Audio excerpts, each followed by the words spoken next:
Député, la parole est à monsieur Alexis Corbière pour la France Insoumise. Oui, merci Madame la Présidente, Madame la Ministre, mes chers collègues. Nous voterons cette motion de rejet. Beaucoup d'arguments ont déjà été échangés. Disons-le clairement, votre texte manque singulièrement d'ambition. Nous ne rattraperons pas le retard terrible de notre justice. Si on pouvait se comparer à d'autres pays comparables, ne serait-ce qu'à l'Allemagne, vous connaissez ce terrible retard où nous avons 2 fois moins de magistrats. Mais je voudrais profiter de l'occasion, en allant très vite, que je dois avoir la particularité, même si je n'aime pas parler, ce n'est pas un argument, d'être un des rares députés, peut-être même le seul, à avoir été mis en détention. Car un juge avait estimé qu'en raison d'un faisceau de présomption, je devais être incarcéré. J'ai connu la réalité de nos prisons. Ça a été déjà dit ici. Cette surpopulation carcérale intolérable. Cette réalité dénoncée régulièrement par l'Observatoire international des prisons, qui dit qu'en France, au moins un quart des détenus devraient être hospitalisés et n'ont aucune raison d'être dans des centres de détention.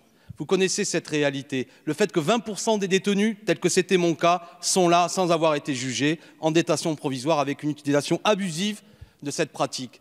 Notre politique aujourd'hui devrait être de faire en sorte de sortir de ce tout carcéral.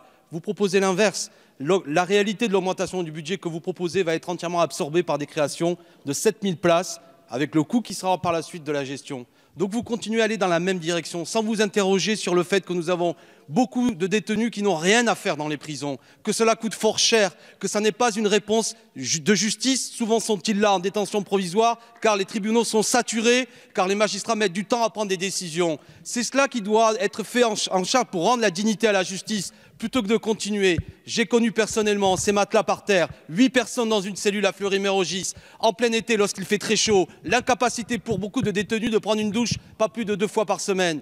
C'est cela la réalité. Quelle réponse faites-vous à ça? J'ai été incarcéré pendant 1 mois avec un jeune homme qui avait pour seule réalité d'être un SDF, totalement perdu, dans une situation de tension psychologique totale. C'est ça la réalité de nos prisons.